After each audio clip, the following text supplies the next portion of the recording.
시청자 여러분 안녕하십니까? JJC 내시 뉴스 시작합니다.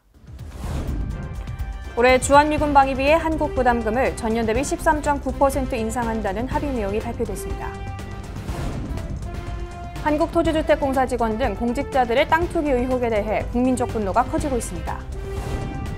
생명 존중 없는 진도 테마파크 폐지를 요청한다는 청와대 국민청원이 올라왔습니다. LH 직원들의 투기성 행동으로 국민적 공분이 커지고 있는 가운데 국회에서는 이른바 LH 방지법이 뒤늦게 발의에 나서고 있습니다. 정부가 LH 직원의 부동산 투기 의혹과 관련해 국무총리실을 중심으로 정부 합동조사단을 구성했습니다. 국회 소식입니다. LH 직원들의 투기성 행동으로 국민적 공분이 커지고 있는 가운데 국회에서는 이른바 LH 방지법이 뒤늦게 발의되고 있습니다.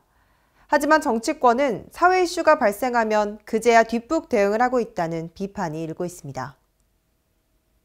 LH 투기 의혹에 관한 국민들의 분노는 국회 입법에도 불을 붙였습니다.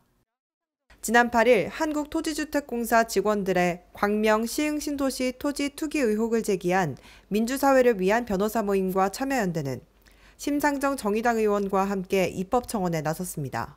한국토지주택공사 직원들의 3기 신도시 사전투기 의혹과 같은 일이 재발하지 않도록 여야 할 것 없이 투기방지법을 발의하고 있지만 뒷북 입법이라는 지적이 나오고 있습니다.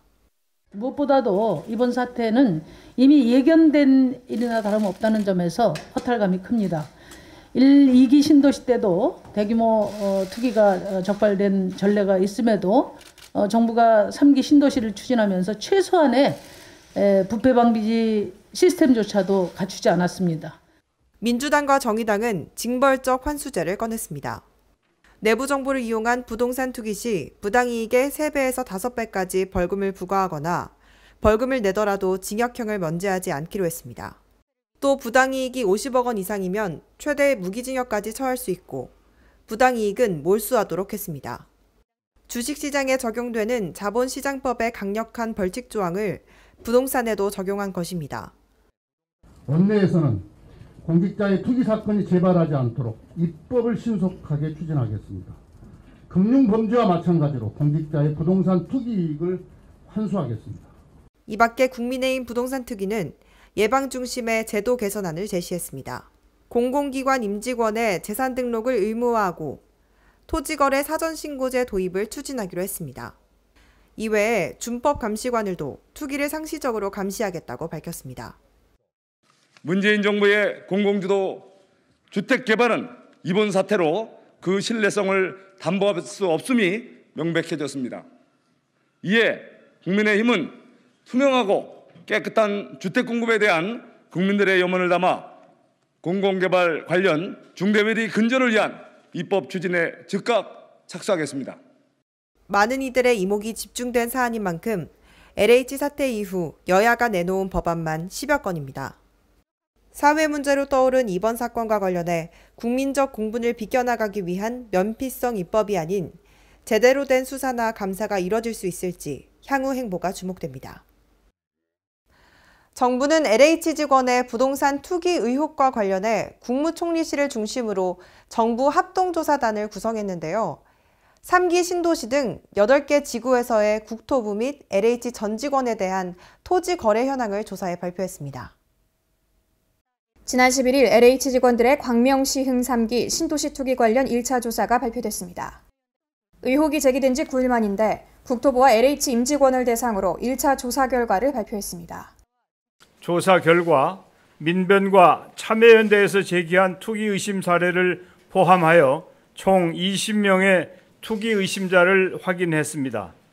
토지 거래는 주로 광명 시흥지구에 집중되었으며 다른 3기 신도시 지구에도 투기 의심 사례가 발견되었습니다.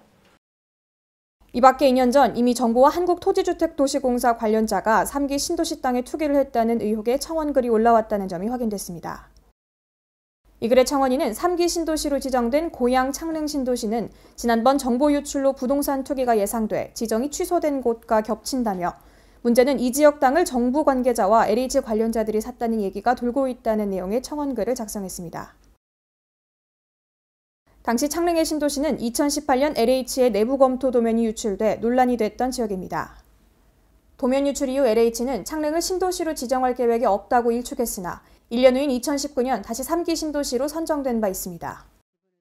유출 사고가 있었지만 저희들이 그 당시와 그 이후에 토지거래 허가 내역 등을 봤을 때 문제가 심각하다 이렇게 판단을 내릴 만한 근거는 없었습니다. 그래서 또 여러 가지 조건을 봐서 창릉 지역을 확정하는 것이 우리 이번주택 택지지구를 선정하는 데 있어서 매우 적합하다는 판단이 있었기 때문에 선정하게 되었습니다. 이렇게 의혹 속에도 창릉 지역은 신도시로 지정됐으며 당시 해당 청원글은 청와대의 답변 기준인 20만 명을 채우지 못해 답변을 받지 못했습니다. 이에 정부가 국민청원 내용을 세심하게 봤으면 오늘날 광명시흥 3기 신도시 같은 사태를 좀 더 일찍 대처할 수 있었다는 지적도 나왔습니다. 이 밖에도 오거돈 전 부산시장 일가의 가덕도 부지 매입, 김의겸 전 청와대 대변인 흑석동 상가 매입, 손혜원 전 의원의 목포 부동산 투기 등이 국민에게 분노와 허탈감을 안겨준 바 있습니다. 많은 이들의 관심이 집중된 투기 사건, 정부가 이 사건을 앞으로 어떻게 마무리할지 귀추가 주목되고 있습니다. 한국 영화의 기술 발전을 도모하기 위한 제40회 황금 촬영상이 11일 중구에서 개최됐는데요. 한국 영화 산업을 이끌어가는 반가운 얼굴들을 한자리에서 만날 수 있었습니다. 제40회 황금 촬영상 영화제가 지난 11일 서울 중구에서 개최됐습니다. 이번 영화제는 코로나19의 여파로 작년부터 여러 차례 미뤄지다 열리게 돼 그 의미가 더욱 특별했습니다. 영화인들의 축제라고 할 수가 있죠. 그래도 뭐 코로나로 인해서 개최를 못했던 걸 어떤 영화인들에 위한 그냥 파티로서 그냥 개최하게 된 걸 참 반갑게 생각합니다. 작년에도 못했고 그래서 올해 저희가 이제 40회를 어쨌든 개최를 하는데 그래도 코로나 때문에 많이 힘들어요. 많은 분들을 못 모시게 되고 그래서 이제 그런 차라도 이제 코로나를 뚫고 이렇게 좀 개최를 하게 돼서 영광으로 생각합니다. 레드카펫 행사로 화려한 막을 올린 황금 촬영상 영화제는 사단법인 한국영화촬영감독협회가 주최하며 시상 부문은 금, 은, 동 촬영상과 신인 촬영상, 신인 감독상 등으로 구분되어 있습니다. 심사는 한국영화촬영감독협회 회원이 맡았으며 심사 기준은 창의성, 기술성, 예능성 등으로 나눠 채점했습니다. 이날 영예의 최우수 작품상 주인공은 기생충이었으며 3관왕을 달성했습니다. 감독상은 블랙머니 정지영 감독이 수상했으며 신인 촬영상은 로망의 이정인 감독이 받았습니다. 코로나로 인해서 영화계에 타격을 입은 거는 정말 아쉽죠. 아쉬운데 코로나가 다 나아지면서 더 크게 발전될 수 있는 계기가 되지 않을까 하는 바람입니다. 네. 한편 올해 40주년을 맞이한 황금촬영상 영화제는 한국영화촬영감독협회 회원들이 1년간 촬영한 작품을 대상으로 출품작을 비교해 새로운 기술과 정보를 상호 교환함으로써 한국 영화의 지속적 기술 감각을 유지하고 새로운 얼굴을 찾는 데 목적을 둔 영화제입니다.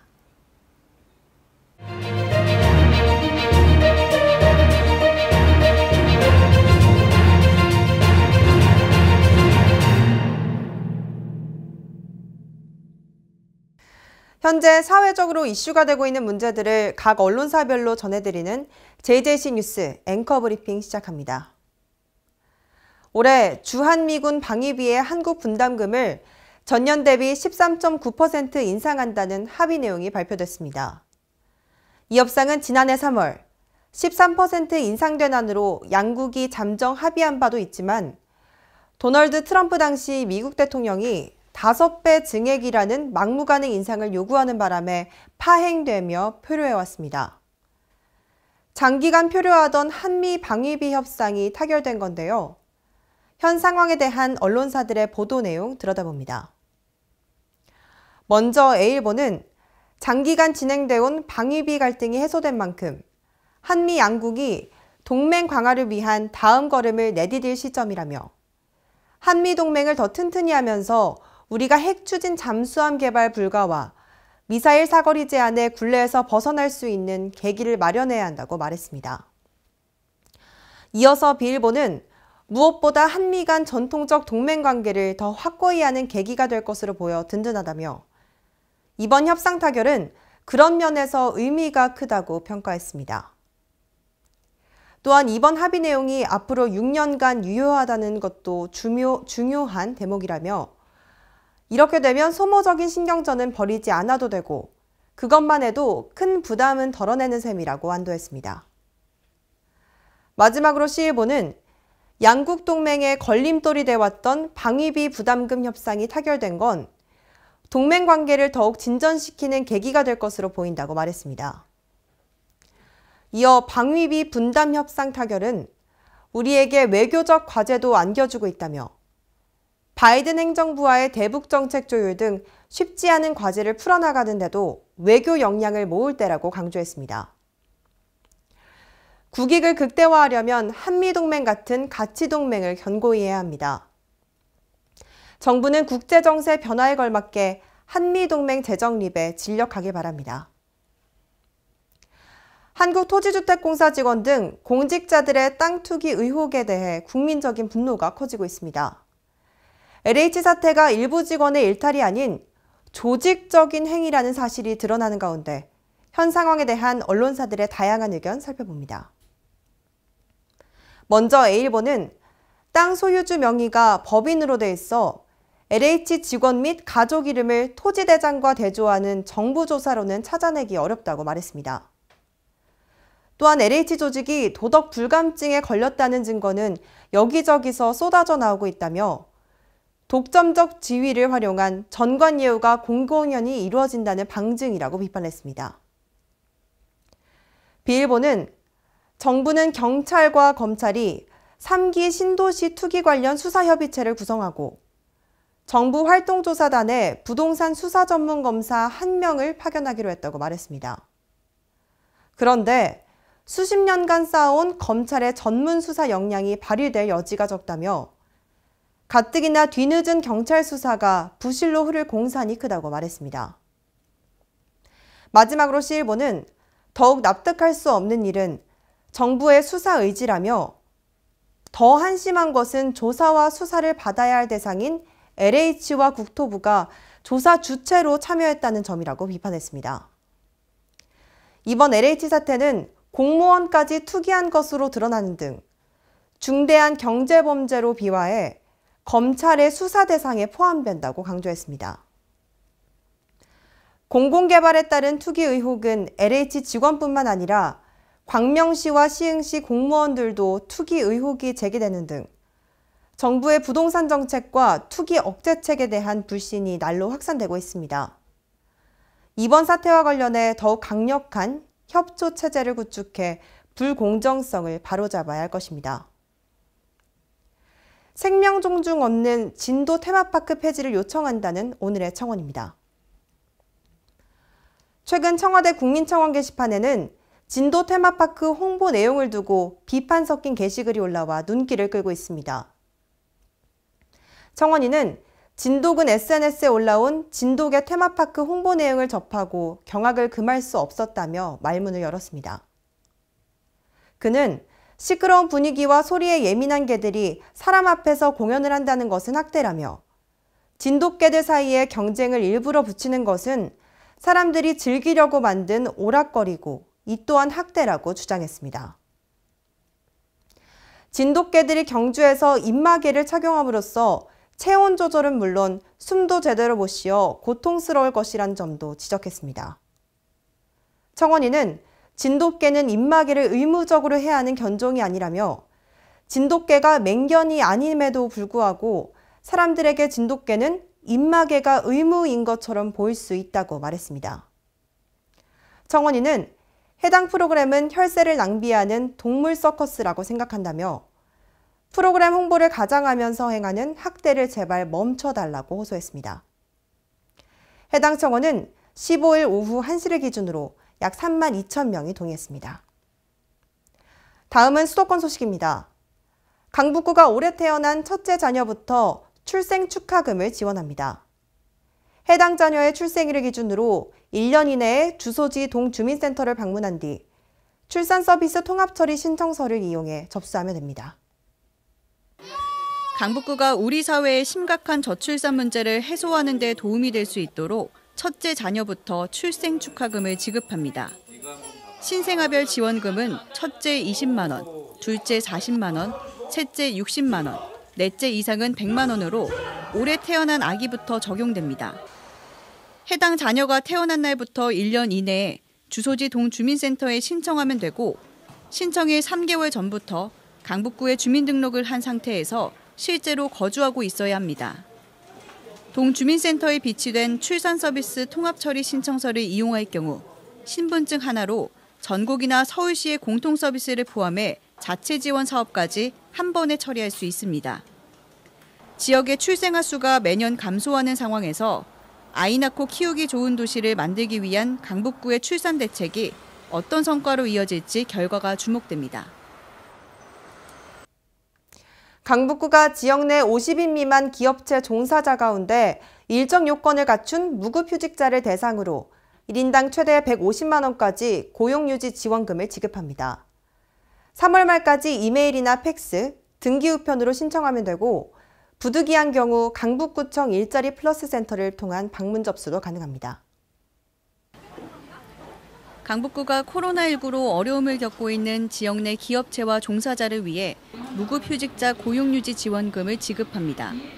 대상은 50인 미만 사업장의 무급휴직 근로자로 지난해 11월 14일부터 올해 3월 말까지 한 달에 5일 이상 무급휴직한 상태에서 4월 30일까지 고용보험을 유지해야 합니다.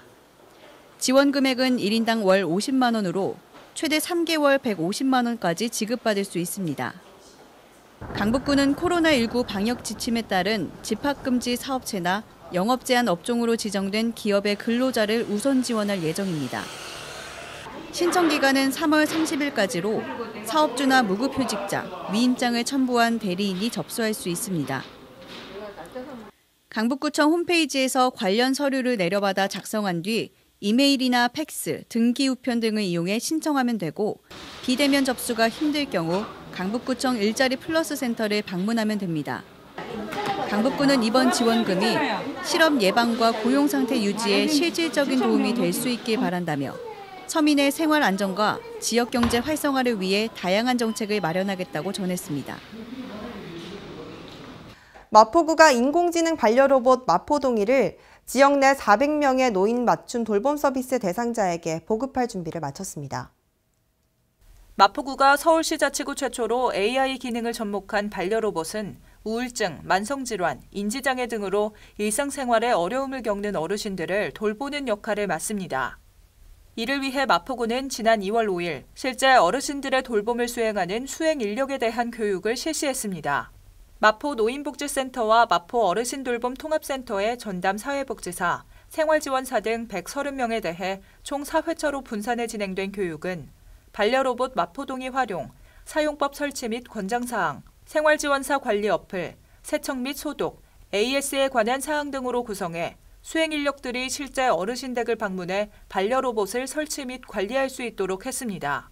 마포동이는 인공지능 자연어 처리 기술이 접목된 기술로 120만 건의 회화 전개가 가능하고 이를 통해 어르신들의 정서적 지지를 돕습니다.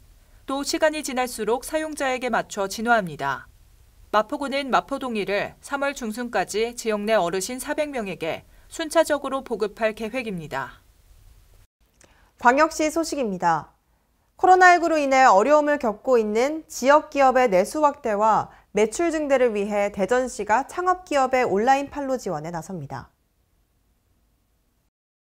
대전시가 온라인 쇼핑몰이나 소셜 네트워크 서비스를 통해 제품을 홍보하고 판매하는 온라인 마케팅 지원 사업에 참여할 창업기업을 3월 24일까지 모집합니다. 이번 온라인 광고 지원 사업은 키워드 광고 지원, 배너 광고 지원, 소셜 마케팅 지원, 온라인 기업 인터뷰 등이며 선정된 기업은 대전의 대표적인 지역경제 활성화 플랫폼인 온통대전몰에 입점해 판매할 수 있도록 지원 혜택을 넓혔습니다. 선정 규모는 25개사 내외로 기업당 최대 700만 원 이내 지원이 가능하며 자세한 모집 공고와 접수는 사업 수행기관인 대전경제통상진흥원 홈페이지를 참고하시기 바랍니다. 한편 지난해 온라인 마케팅 지원 사업 참여 기업의 경우 매출액이 46.8% 상승한 것으로 조사됐습니다. 지난해 말 문을 연 대전시 사회서비스원이 시민 모두가 신뢰하고 만족하는 재가 돌봄 서비스 공공성 강화에 나섰습니다. 대전시 사회서비스원이 서구와 유성구에 종합재가센터 설치를 완료, 본격적인 운영에 들어갑니다. 3월 9일 문을 연 종합재가센터는 지역 내 노인, 장애인 등 취약계층을 위해 다양한 재가 돌봄 서비스를 통합 제공하는 기관입니다. 대전시 사회서비스원은 이번 서구와 유성구의 종합재가센터 설치를 시작으로 오는 2024년까지 5개 구에 총 8개소의 종합재가센터를 확대 설치할 계획이며 안정적 정책을 통해 대전형 돌봄 모델을 구축해 나갈 예정입니다. 또한 복지부 정책 사업인 코로나19 긴급돌봄 사업 수행기관으로 지정돼 3월부터 사회서비스원 자체 긴급돌봄 사업과 의료기관 돌봄 인력 모집 지원 사업을 운영합니다. 광주시가 서울대 전남대와 함께 인공지능 산업 육성과 지역혁신 플랫폼 사업 발전을 위해 힘을 모으기로 했습니다. 광주시와 서울대 전남대는 지난 26일 서울대학교에서 데이터 사이언스 등 AI 분야 연구개발과 기술 인력 교류, 신산업 맞춤형 인재 양성 등을 위한 업무 협약을 체결했습니다. 이게 공간적으로 떨어진 지역의 한계를 극복하기 어려운데 오늘 이제 서울대학교 데이터 사이언스하고 이렇게 업무 협약을 맺게 되면 인공지능 중심도시 강주 만드는데 저는 크게 도움이 되리라고 생각을 하고요. 이에 따라 광주시와 양대학은 교육기술 인력교류, 저비용 고성능, 고전력 효율의 새로운 AI 클라우드 연구개발 및 상용화에 협력하고 서울대의 광주시와 전남대가 주축이 된 AI 거점센터 설치를 추진하게 됩니다. 한편 광주시는 AI에 이은 미래 첨단 산업 창출을 위해 서울대 기초전력연구원과 함께 다양한 과학 분야 및 산업에 폭넓게 활용되는 국가고자기장연구소 광주 유치를 추진할 계획입니다.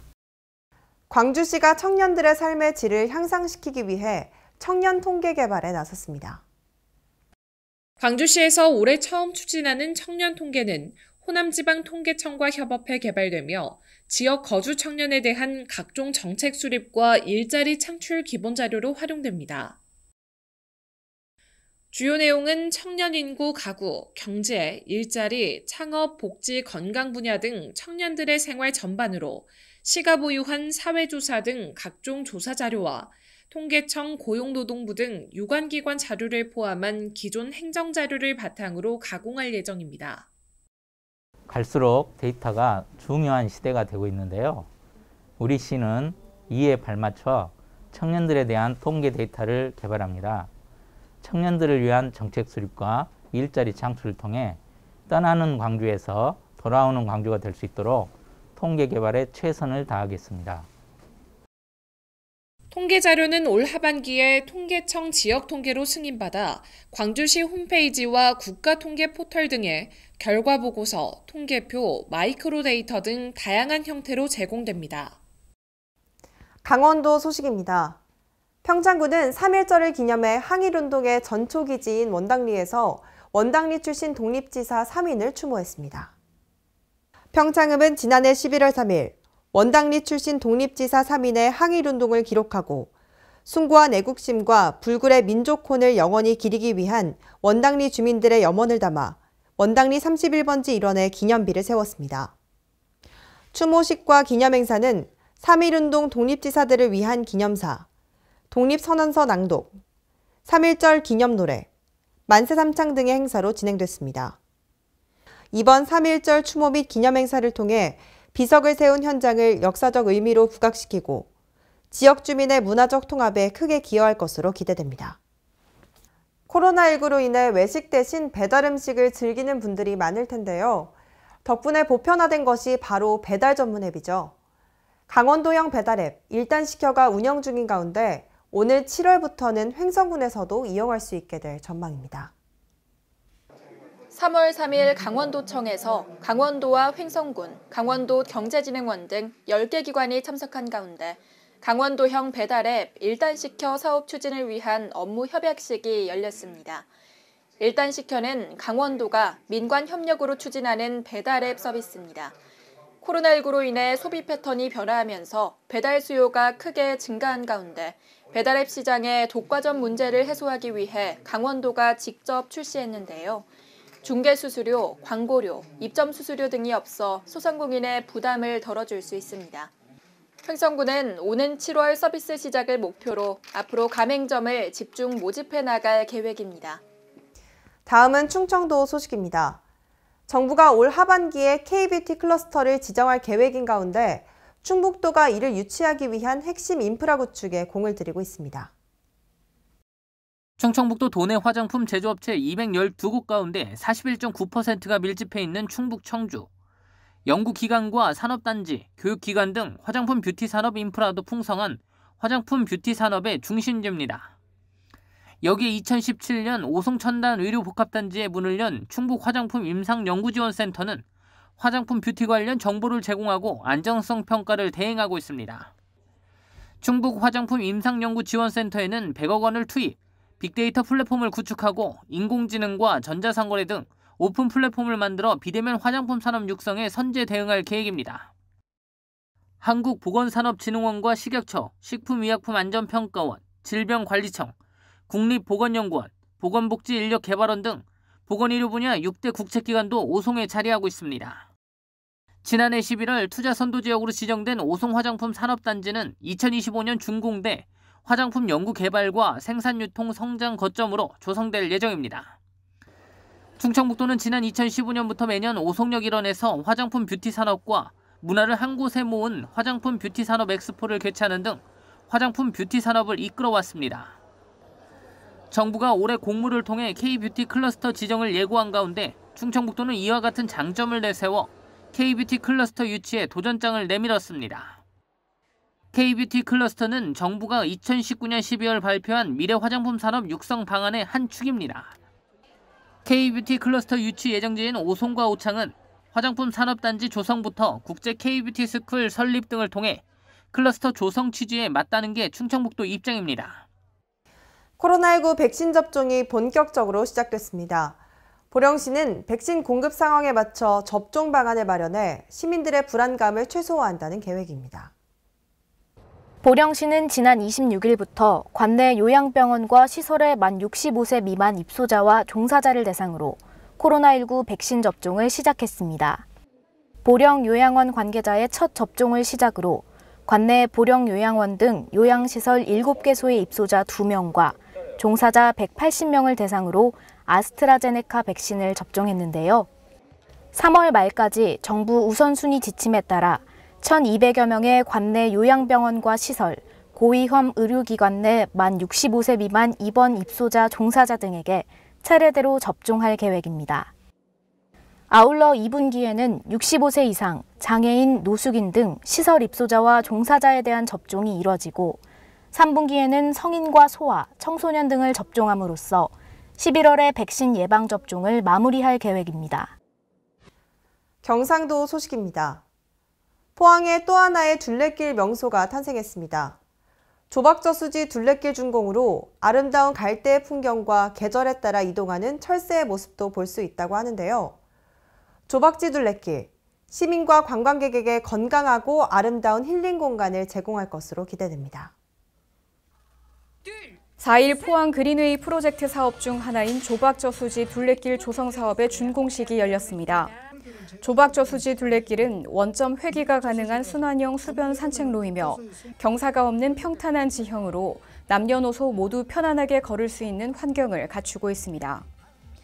특히 1.5km 산책로 구간의 폭 3m 중 1.5m에는 보행 매트가 설치됐으며 나머지 1.5m에는 마사토 맨발 걷기 길이 마련됐습니다. 또 세족시설과 휴식을 위한 의자 설치로 방문객의 편의도 챙겼습니다. 이와 함께 저수지를 가로지르는 160m의 데크로드와 편안하게 수변 공간을 감상할 수 있는 전망데크도 조성됐습니다.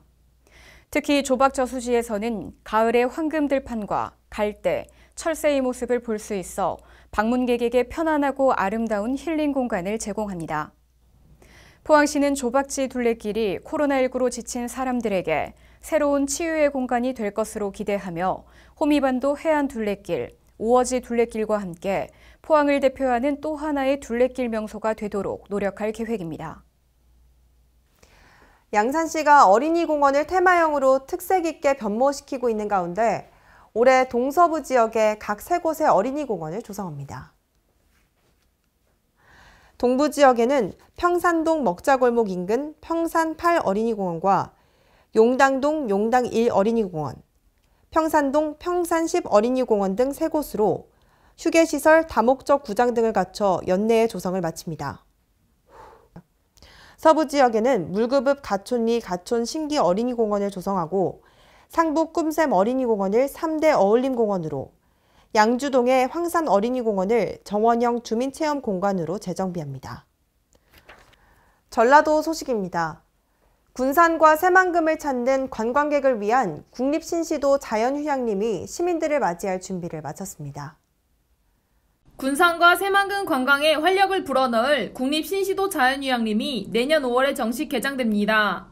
새만금 방주제와 고군산 연결도로 개통에 따른 관광 수요가 급증하면서 시작된 이번 신시도 사업은 군산시가 산업고용위기대응 특별지역으로 지정되면서 휴양림 조성 총사업비가 기존보다 3배 증액된 바 있습니다. 이 밖에도 신시도 자연휴양림은 천혜의 자연을 보호하기 위해 차량 통행을 전면 금지하고 대신 전기 셔틀카를 도입, 탄소 배출 없는 친환경 휴양림으로 운영될 예정입니다. 국립자연휴양림 관리소 관계자는 이곳 자연휴양림은 신시도의 산과 바다가 만나는 우수한 자연과 해양 경관을 활용한 자연 친화적 휴양림이 될 것이라고 말했습니다. 지금까지 전북에서 황인아였습니다. 군산시가 스마트폰 어플을 활용해 유해 화학물질 관련 정보나 대피 장소 등의 정보를 얻을 수 있을 것으로 기대됩니다. 자세한 내용 황인아 기자가 보도합니다. 군산시가 스마트폰 어플을 활용한 화학물질 관리지도 시연회를 진행했습니다. 앞으로 어플을 통해 시민 누구나 손쉽게 어플을 설치하고 유해 화학물질 관련 정보, 화학사고 발생 시 대피 장소 등 시민의 알 권리 충족을 위한 정보를 제공함에 따라 신뢰성 향상에 기여할 것으로 기대하고 있습니다. 이번 화학물질 관리지도는 지역 내 화학물질의 정확한 정보를 제공하고 화학물질의 특성이 폭발성, 부식성, 독성 등 전문적인 정보도 확인할 수 있습니다. 시 관계자는 이번 제작된 화학물질 관리지도를 통해 유해 화학물질의 유해성을 인식시키고 주민 고지 등 다양한 정보를 공유해 화학사고로부터 안전한 군산시가 될 수 있도록 최선의 노력을 다하겠다고 말했습니다. 지금까지 전북에서 황인아였습니다. 무주군이 양봉농가 육성을 위한 교육 프로그램을 운영합니다. 이를 통해 양봉에 대한 이해를 높일 수 있을 것으로 기대됩니다. 전북 무주군이 양봉농가를 육성하기 위한 양봉관리 지도사 3급 자격증 취득과정을 운영합니다. 무주군 농업기술센터 세미나실에서 시행되는 이번 교육은 5일부터 31일까지이며 이론 33시간과 현장 실습 8시간으로 진행됩니다. 교육과정에는 양봉의 이해와 입문, 꿀벌의 종류와 생태 등 다양한 관리 기초 지식과 기법을 교육합니다. 무주군 관계자는 농업 분야 전문 자격증 취득을 통한 변화와 혁신을 주도할 전문 경영인을 육성하기 위해 양봉관리 지도사 취득교육 과정을 마련했다고 말했습니다. 지금까지 전북에서 황인아였습니다. 전국적으로 코로나 바이러스 백신 접종이 시작된 가운데 장수군이 코로나 백신 1차 접종자를 대상으로 접종을 완료했습니다. 황인아 기자의 보도입니다.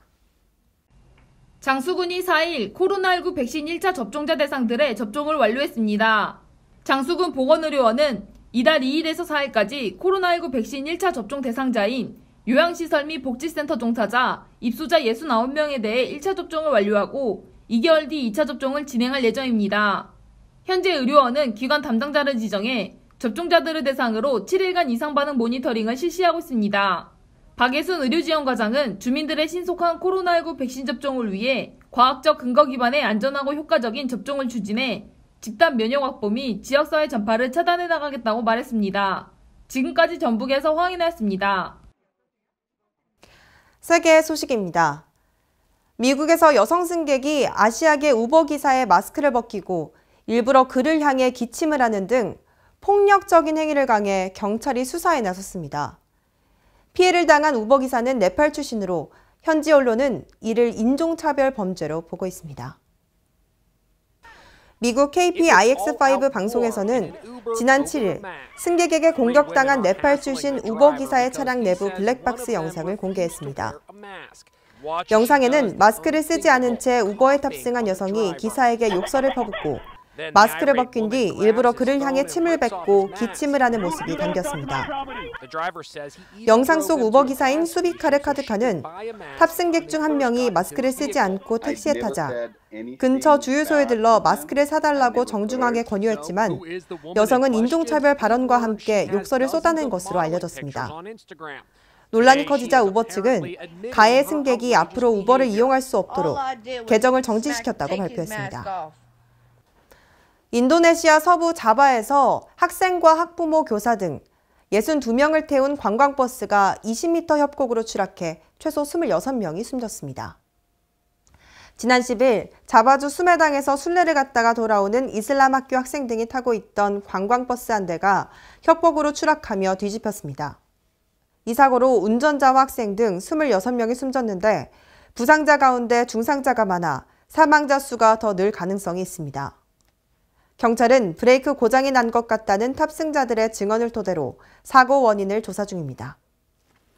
이스라엘에서 미성년자에게 코로나19 백신 접종을 해도 안전성 측면에서 문제가 크지 않다는 보고가 나왔습니다. 이스라엘에서 12세부터 16세까지 청소년 600명을 대상으로 화이자 백신을 접종한 결과 심각한 이상 반응이 나타나지 않았다고 영국 일간 가디언이 보도했습니다. 이스라엘 정부 백신 자문위원 보아즈 레브 박사는 심각한 이상 반응이 없었고 경증 이상 반응 사례도 드물었다고 말했습니다. 이스라엘에서는 지금까지 인구 58.2%가 1차 접종을 마쳤고 45.5%가 2차 접종을 끝냈습니다.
활기차게 시작해야 되는 봄이지만 미세먼지로 인해 공기의 질은 탁하겠습니다. 미세먼지에 장시간 노출되면 폐 기능이 감소하고 기관지염 발생률이 높습니다. 가급적 외출을 자제하고 불가피한 외출 시에는 황사 마스크를 착용하시기 바랍니다. 이상 뉴스 마칩니다. 시청해주신 여러분 고맙습니다.